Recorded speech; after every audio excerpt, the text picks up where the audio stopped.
I present here a short story that I've written about an orchid queen who lost her way. Can an orchid forget? One might not think so, but this one forgot. She was born next to a thicket of vines in a forest that echoed with the thrum of bullets and the animosity of men.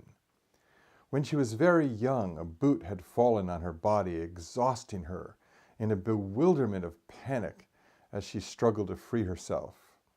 Eventually, the boot had been dragged away, leaving behind scars and confusion in her delicate heart.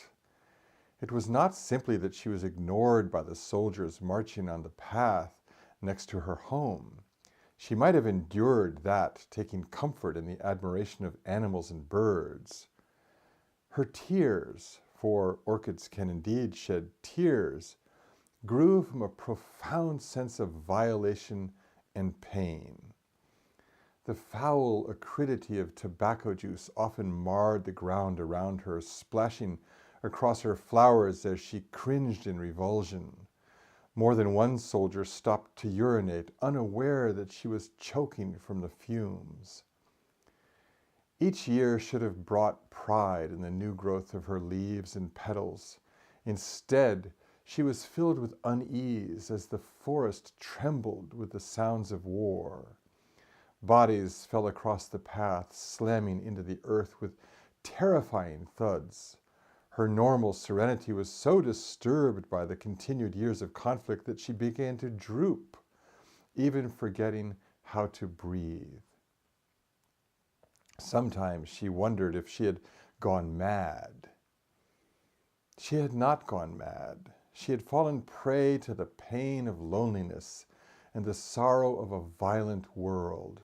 Her heart had become so troubled that she no longer remembered that she was an orchid. Surrounded as she was by the smoke and noise of a world out of touch with beauty, her loss of identity was complete. Hopeless, she pressed her body against the earth and prepared to die. Fortunately for her, dying can be a slow and uncooperative process. She didn't die, which vexed her greatly. Being stubborn, as some orchids tend to be, she continued to rest her body on the rich, dark earth, wondering idly how long it would take for death to come. Her emotions had been so damaged that she found it difficult to rest. Her mind was turbulent, and her thoughts returned again and again to the boot that had crushed her and the pain and resentment that had overwhelmed her soul. She hated the men who had filled her home with foulness and noise and continuous warfare. If an orchid could shriek, her cries would have been terrifying. Since she could not shriek, she lay against the earth in silence. Her breathing grew slower, and the erratic pulses of energy shooting along her stem began to gradually respond to a rhythm that she had forgotten. The earth, the moist, life-giving soil on which she lay, had its own pulse that played against her, caressing her petals, coaxing her to listen. Having nothing better to do, she pressed herself deeper into the earth and examined the cadence of the world around her.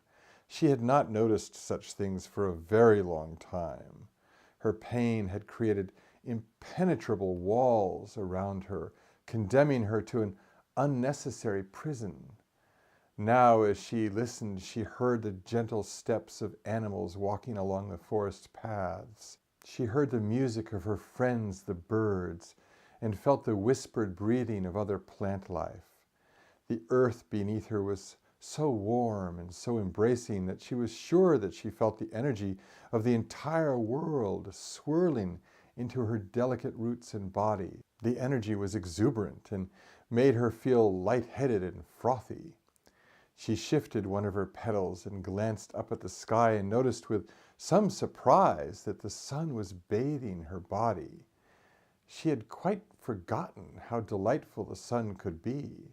She was fascinated by the interplay of the sun with the leaves of the trees above her and began to feel slightly hypnotized as she watched.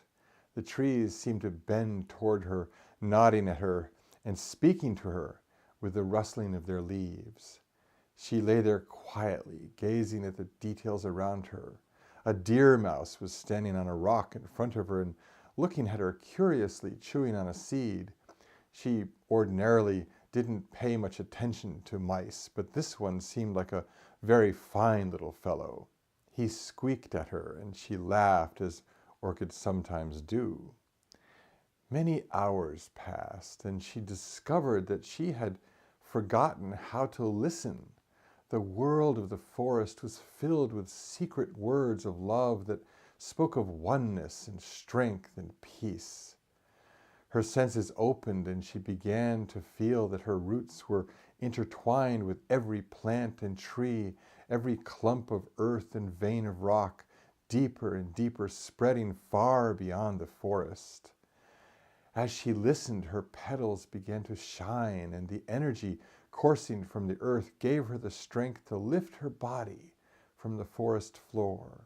The sunlight washed across her, and as it did, she realized that the vibrancy of the hidden world had cleansed her pain and feelings of resentment toward the boot and the filth and the violence of men. The forest seemed to understand her transformation and sent warm currents of air through her petals, caressing her gently and murmuring her name in approval, which brought a flush of pink to her petals. She had forgotten her name. She had forgotten what it meant to be an orchid queen, to be a flower that was directly connected to the earth, a flower that gleamed with the resonance of the joy that created her. As she straightened her body, she curtsied to the trees and the plants and the animals around her, and nodded at the white-footed mouse. She whispered a promise to the earth as she curtsied, a promise to never forget who she was, and a promise to never forget to listen to the hidden world. Thank you for watching. I invite you to subscribe, leave a comment, and click on the like button.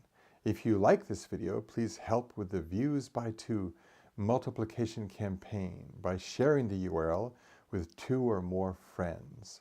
I'm very grateful for all your support. I could not do it without you. So, until next time, love and blessings, and thank you.